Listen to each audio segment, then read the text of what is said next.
A garota de sorriso fácil, que cresceu na fazenda, amava os animais e a natureza. Desde muito cedo, Daiane Oliveira Barbosa chamou a atenção por sua beleza e simpatia. A jovem estudante de 20 anos frequentava a escola Creusli de Souza Ramos e tinha acabado de sair de um relacionamento com Gedeon Silva de Moraes. Na tarde desta quinta-feira, um crime brutal e cruel pôs fim ao futuro que a jovem poderia ter pela frente. O crime aconteceu nessa casa, localizada aqui na rua Laurindo dos Santos, por volta das 13h50 da tarde de ontem. O Gideon entrou aqui e com a faca tirou a vida da Daiane.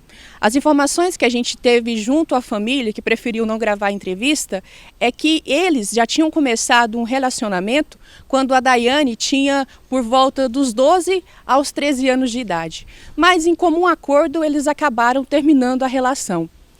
Em dezembro do ano passado, no início do mês, eles retornaram essa relação, agora já mais velhos.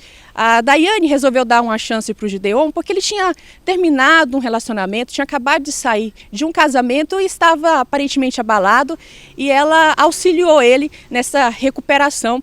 Nessa nova fase do relacionamento, Daiane morava com a avó e Gideon a visitava constantemente. O envolvimento foi ficando maior até que decidiram morar juntos na casa da mãe dele. O Gideon começou a ficar agressivo com Daiane e, nesse momento, a mãe dele e, portanto, a então sogra de Daiane, pede para que saiam da casa. Os dois se mudam para um kitnet, onde viveram juntos até que ela decidiu pôr fim no relacionamento devido às agressões que sofria. Após o término, Daiane volta para a casa da mãe, mas precisa pegar algumas coisas que ficaram para trás. Nesse momento, Gideon não a deixa entrar na casa e diz que já havia dado fim nas coisas dela, dado a outras pessoas. A Daiane procura a polícia, pois precisava de ajuda para fazer a retirada de seus pertences. De fato, ela compareceu na delegacia inicialmente para registrar um boletim de ocorrência por ameaça. Eu, pessoalmente, atendi ela, tenho esse costume de atender as vítimas quando querem falar. Ela solicitou apoio da equipe e, de acordo com a Lei Maria da Penha, é garantida a toda mulher em situação de violência doméstica que solicite apoio da polícia para a retirada de seus objetos pessoais. E aí, diante disso, ela solicitou e nós oferecemos.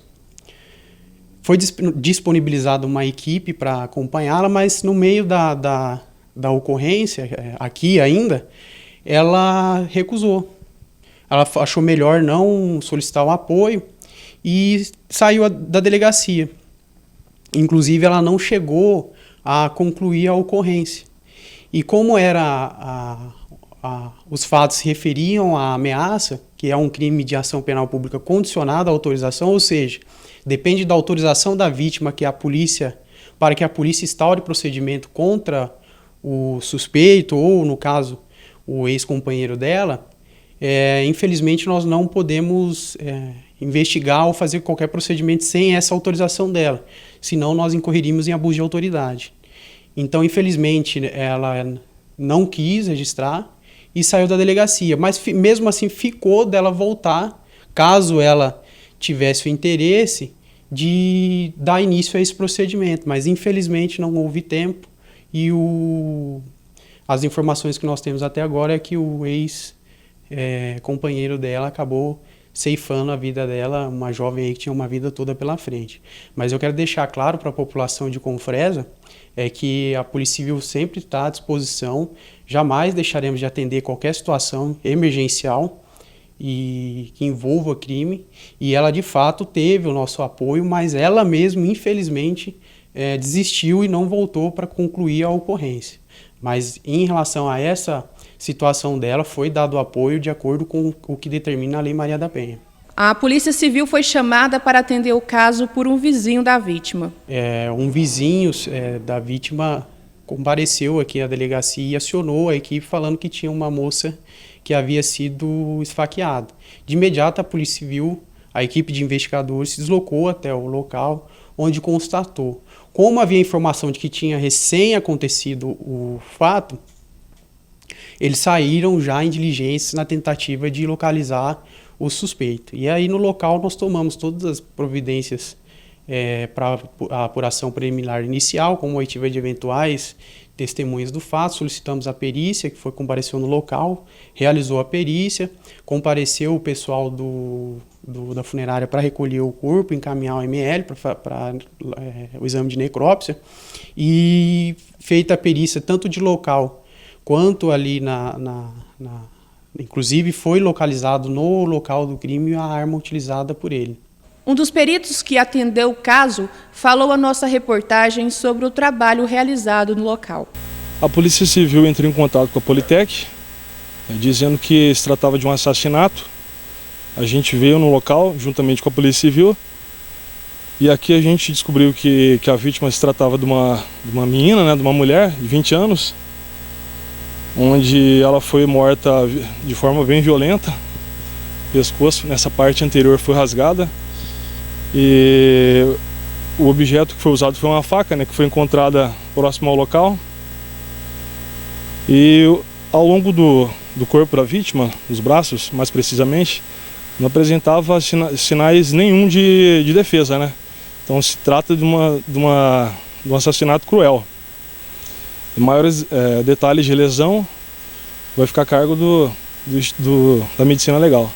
Durante buscas, a polícia identificou que o autor do feminicídio na tarde de ontem já possuía passagens. As informações iniciais que nós temos aí com base nos nossos dados informatizados criminais, foi constatado que ele tem uma passagem por lesão corporal, não é afeto à violência doméstica, e se encontra um outro rapaz, e em que ele utilizou também de faca para lesionar essa outra vítima, que virou um procedimento e hoje se encontra no Poder Judiciário.